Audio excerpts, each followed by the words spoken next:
So hi, my name's Rowan. I'm an urban curandera. You can find me at rowan2sisters.com and also urbancurandera.com, and I co-own a hooping business with my sister at punkrockhoops.com.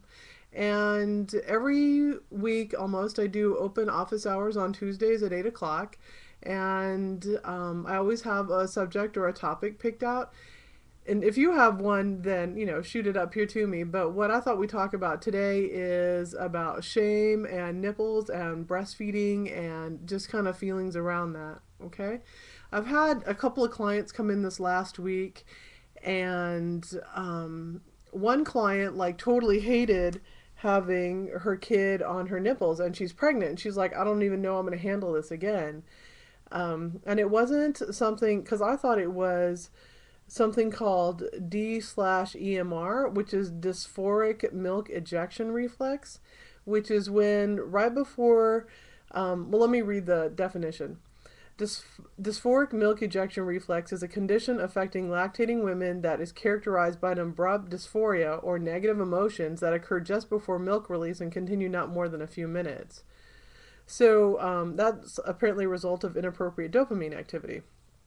So, but like if you just nurse through it, then you get okay. Like, it squeezes you out, but then you like nurse through it and you're fine. And apparently it's treatable, according to this website, d/emr.org. Okay, and but they said, but that wasn't what my client has. My client has that she does not want anything touching her nipples, that she never has, and she does in the future, and she just kind of sucks it up and breastfeeds her kid, but it's not pleasant at all for her. Some folks like have nausea when they have letdown. Some folks have postpartum depression, so nursing their children is difficult. And some people just like, they just don't like it. They just don't like it. And sometimes you have a breastfeeding aversion that can happen when moms are nursing while they're pregnant or when they're nursing older children. So that's breastfeeding aversion.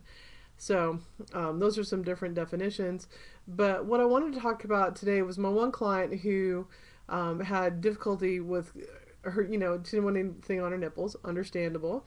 And then another client, a second client came in who's never been experienced or around breastfeeding, so it totally like freaks her out. Like she's only seen breasts as not something for food, right? And she's feeling kind of pressured. Like everybody in her life is like, well, breastfeeding is best.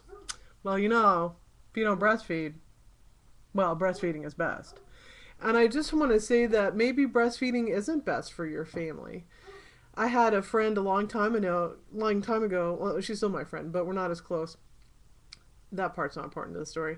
So my friend Kelly Cooper, I remember going over to her house when, gosh, Rose was 6. So this must have been 98.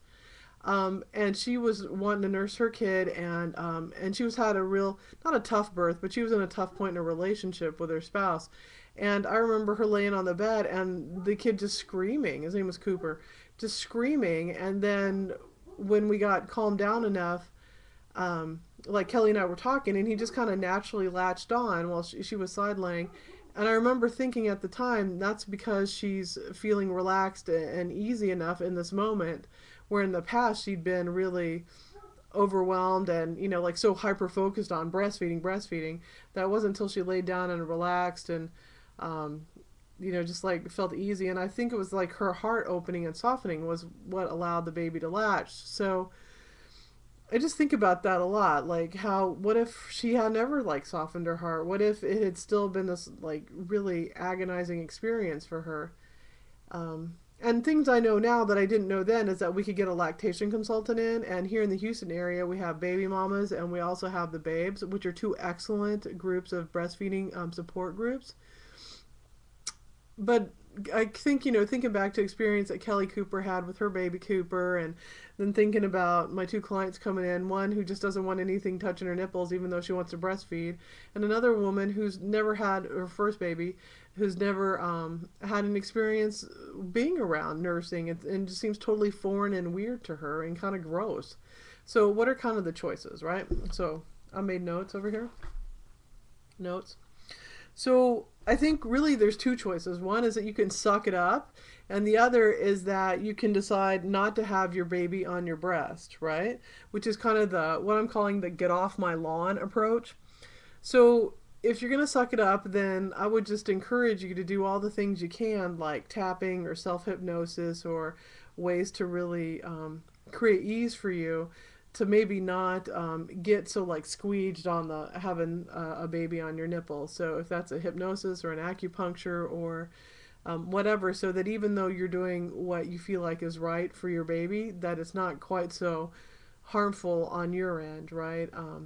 Because I hate that when a mom's doing what she thinks is right. I'm doing this because it's the best, but it doesn't feel good for her. And I think that nursing should be good for both people. The get off my lawn, what I think the best for that is that you can get off my lawn, and that can be you can pump and then have somebody have bottle feed your baby your breast milk, or you can forego it and just find formula that's a match. I think with parenting, like Rose is 22 and Matthew's 19, and the big kids are well much older. They're 32 and then 28, and Chad is probably 29 now. Like there were lots of opportunities for me to make challenging parenting choices, and I just don't think that nourishing your child in the beginning, like you research it, you think about it, and then you do what's best for you and your family, and it's not really anybody else's business.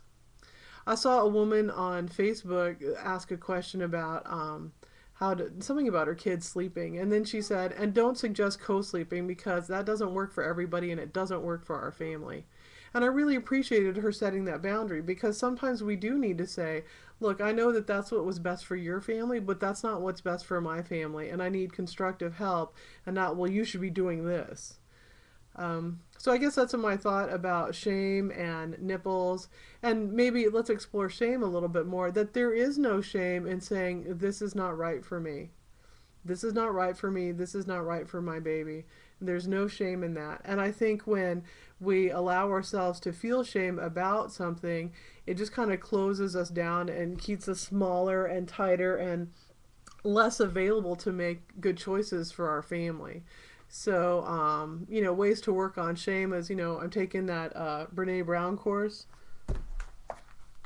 My new best friend, Brene Brown, right here. That's been helpful for me for shame resilience. And then, a big old hearty fuck you. Like, you don't know anything about me and my family, and I don't need your 2 cents, even if it's to your mother in law or somebody like that. It's okay for you to make private decisions about your family, and you don't have to defend them to anybody. So that's my 2 cents about nipples and not wanting somebody on your lawn and shame. And my name is Rowan Two Sisters. I'm an urban curandera. I have open office hours Tuesdays at 8. That's Central. And I'm really here to do whatever it takes to help you have the best family and the strongest family that you possibly want, even if your family is just you and a bunch of cats and you're the cat lady. It's all good. It's all good. Thank you very much for watching. Super love.